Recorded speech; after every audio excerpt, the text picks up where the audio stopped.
Suma Teológica, parte segundo, 2ae, cuestión 133. La pusilanimidad. Seguidamente vamos a tratar de la pusilanimidad. Q. Seondosia, una du. Sobre ella proponemos dos problemas. ¿La pusilanimidad es pecado? ¿A qué virtud se opone? Artículo 1. ¿La pusilanimidad es pecado? Lat.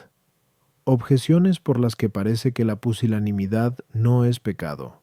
1. Todo pecado hace malo al hombre, como toda virtud lo hace bueno. Pero el pusilánime no es malo, según dice el filósofo en Carfo Ethic, por tanto la pusilanimidad no es pecado. 2. Dice también el filósofo, en el mismo pasaje, que parece especialmente ser pusilánime el que es digno de grandes bienes, y sin embargo, no se cree merecedor de ellos. Pero nadie es digno de grandes bienes, sino el hombre virtuoso. Porque como allí mismo dice el filósofo, en realidad sólo el bueno es digno de honra, luego el pusilánime es virtuoso, y por tanto, la pusilanimidad no es pecado. 3. En Eclodíes 15 se nos dice que el principio de todo pecado es la soberbia, pero la pusilanimidad no procede de la soberbia, porque el soberbio se exalta más de lo que es. El pusilánime, en cambio, renuncia a lo que merece. Por tanto, la pusilanimidad no es pecado. Par. Dice el filósofo en Carbo Ethic, que llamamos pusilánime al que se cree digno de cosas menores de las que merece, pero esto, a veces, lo hicieron santos varones, como vemos en el caso de Moisés y Jeremías, que eran dignos de la misión a la que Dios los llamaba, y sin embargo, ambos la rehusaban por humildad, según leemos en Ex 3.2 y Ger 1.6. Por tanto, la pusilanimidad no es pecado. Contra esto, está el que en la vida moral nada debemos evitar que no sea el pecado. Pero se debe evitar la pusilanimidad, pues se nos dice en Col 3.21. Padres, no provoquéis a ira a vuestros hijos para que no se hagan pusilánimes. Por tanto, la pusilanimidad es pecado. Respondo. Todo aquello que va contra la inclinación natural es pecado, porque es contrario a la ley natural. Pero en todo ser existe una inclinación natural a realizar la acción proporcionada a su capacidad, como aparece en todos los seres, tanto animados como inanimados, y así como por la presunción uno sobrepasa la medida de su capacidad al pretender más de lo que puede, así también el pusilánime falla en esa medida de su capacidad al rehusar tender a lo que es proporcionado a sus posibilidades. Por tanto, la pusilanimidad es pecado, lo mismo que la presunción. De ahí que el siervo que enterró el dinero de su señor y no negoció con él por temor, surgido de la pusilanimidad, es castigado por su señor, como leemos en Mt 25:14 ss y Leque 19bo 2 s. A las objeciones, 1. El filósofo llama malos a los que infligen un daño al prójimo, y en este sentido, se dice que el pusilánime no es malo, porque no hace daño a nadie, a no ser accidentalmente, a saber, al no realizar las obras con las que podría ayudar a los demás. En efecto, dice San Gregorio, en Pastorali, que aquellos que rehuyen el ser útiles al prójimo por medio de la predicación, si se los juzga con rigor, son reos de tantos pecados cuantos son los actos con que pudieron contribuir con provecho al bien público. Nada impide que quien tiene un hábito virtuoso pueda cometer pecado, ciertamente venial si permanece el mismo hábito, pero mortal cuando se pierde el hábito de una virtud infusa, y por tanto, puede suceder que uno, por la virtud que posee, sea capaz de hacer cosas grandes, dignas de gran honor, y sin embargo, por no procurar hacer uso de su virtud, peca, unas veces venial, otras mortalmente. O puede decirse que el pusilánime es capaz de grandes cosas por la habilidad que tiene para la virtud, o por la buena disposición natural, o por la ciencia, o por la fortuna exterior, pero si rehúsa servirse de ellas para la virtud, se convierte en pusilánime. La pusilanimidad puede incluso provenir en algún modo de la soberbia. Por ejemplo, si el pusilánime se aferra excesivamente a su parecer, y por eso cree que no puede hacer cosas de las que es capaz, de ahí que se diga en Prof. 26:16. El perezoso se cree prudente más que 7 que sepan responder. En efecto, Nada impide que para unas cosas uno se sienta abatido y muy orgulloso respecto de otras. Por eso San Gregorio, en Pastorali, dice de Moisés que tal vez hubiera sido soberbio si hubiera aceptado sin temor la dirección de su pueblo, y al mismo tiempo lo hubiera sido si hubiera rehusado obedecer al mandato del Señor. Moisés y Jeremías eran dignos de la misión a la que Dios los destinaba por la gracia divina, pero ellos, al considerar la insuficiencia de la propia debilidad, la rechazaban, aunque no de modo pertinaz, lo cual les hubiera hecho incurrir en soberbia. Artículo 2.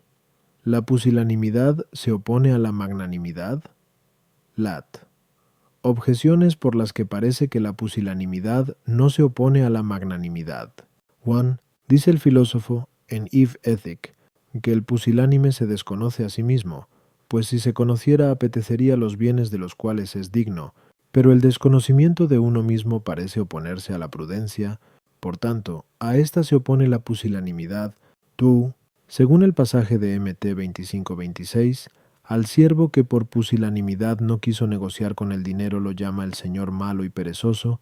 El filósofo dice también en Ivy Ethic que los pusilánimes parecen perezosos, pero la pereza se opone a la diligencia, que es acto de la prudencia, como queda dicho, Ki 47:9. Por tanto, la pusilanimidad no se opone a la magnanimidad. 3. La pusilanimidad parece derivarse de un temor desordenado. Por eso se lee en Is 35:4. Decid a los pusilánimes, valor, no temáis. También parece tener su origen en la ira desordenada, según la expresión de Col 3:21.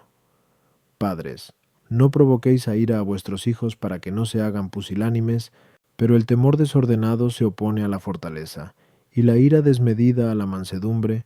Por tanto, la pusilanimidad no se opone a la magnanimidad.